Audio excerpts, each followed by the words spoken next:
क्या सहाफ़ी पूरा हक अदा करेंदे पिन मुआशरे दे विच सहाफ़त दा? 70% लोग सहाफत ਨੂੰ ਸਿਰਫ ਮਜ਼ਾਕ ਸਮਝਿਆ ਹੋਇਆ ਹੈ ਔਰ ਮਜ਼ਾਕ ਲੈ ਕੇ ਚੱਲਦੇ कि दोस्त हिक ॿिए नाल इकट्ठे नहीं तुर सकदे इहदी वजूहात क्या है? ਮੈਂ ਤੁਹਾਨੂੰ ਪਹਿਲੇ ਵੀ ਦੱਸ ਗਿਆ ਕਿ ਦੋਸਤਾਂ ਦਾ ਇਕੱਠੇ ਉਸੇ ਟਾਈਮ ਹੀ ਇਖਤਲਾਫਾਤ ਦੀ ਨਜ਼ਰ ਹੁੰਦਾ ਹੈ ਕਿਸੇ ਵੀ ਤਾਲੁਕ ਦੀ ਅਗਰ ਗੱਲ ਕਰੋ ਕਿ ਤੁਸੀਂ ਪਹਿਲੀ ਗੱਲ ਹੈ ਕਿ ਕਿਸੇ ਦੇ ਵਜੂਦ ਨੂੰ ਤਸਲੀਮ ਕਰੋ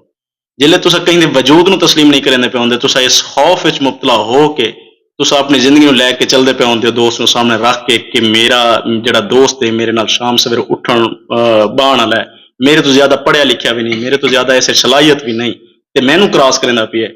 ਉਸ ਵੇਲੇ ਸਾਰਾ ਸਿਲਸਿਲਾ ਸ਼ੁਰੂ ਹੁੰਦਾ ਹੈ तुसां 4 ਤੋਂ 5 ਤਨਜ਼ੀਮਾਂ ਬਣਾਈਆਂ ਤੇ ਉਹਦੇ ਤੋਂ ਬਾਅਦ ਉਹ ਅੱਜ ਤੱਕ ਉਹਨਾਂ ਦਾ ਪਤਾ ਹੀ ਨਹੀਂ ਕਿਤੇ ਗਈਆਂ ਜੀ ਜਿਹਦੇ ਵਿੱਚ ਸ਼ਾਕਰ ਸ਼ੁਜਾਬਾਦੀ ਦੀ ਤਨਜ਼ੀਮ ਵੀ ਹੈ ਉਦੋਂ ਵਰਕ ਵੀ ਹੁੰਦਾ ਰਹਿ ਗਿਆ ਉਹ ਤਨਜ਼ੀਮਾਂ ਕਿਤੇ ਗਈਆਂ ਉਹਦੀ ਵਜੂਹਾਤ ਕਿਆ ਹੈ ਉਹਨਾਂ ਨੂੰ ਬ੍ਰੇਕ ਕਰਨ ਦੀ? ਤਨਜ਼ੀਮਾਂ ਦਾ ਜਿਹੜਾ ਬ੍ਰੇਕ ਹੋਣ ਹੈ ਕੁਝ ਮਾਲੀ ਮਸਾਇਲ ਵੀ ਹੁੰਦੇ ਨੇ ਔਰ ਕੁਝ ਲੋਕਾਂ ਨੂੰ ਇਹ ਲੱਗਦਾ ਹੈ ਕਿ ਸ਼ਾਇਦ ਸਾਡਾ ਨਾਂ ਇਸਤੇਮਾਲ ਕਰਕੇ ਕਿ ਲੋਕ ਕਰੋੜਾਪਤੀ ਹੋ ਸਕਦੇ ਨੇ लिबर्टी हाउस है कोटद्दू है मुल्तान है दीगर शहर च है क्या ਉਹਨਾਂ ਦੀ ਜਿਹੜੀ ਇੰਤਜ਼ਾਮੀਆ ਉਹ ਠੀਕ ਕੰਮ ਕਰੇ ਦੀ ਇੰਤਜ਼ਾਮੀਆ ਬਿਲਕੁਲ ਠੀਕ ਹੁੰਦੀ ਹੈ ਇੰਤਜ਼ਾਮੀਆ ਨੂੰ ਖਰਾਬ ਕਰਨ ਵਾਲੇ ਤੁਹਾਡੇ ਔਰ ਮੇਰੇ ਵਰਗੇ ਦਰਬਾਰੀ ਸ਼ਾਇਰ ਗਲਤ ਹੁੰਦੇ ਨੇ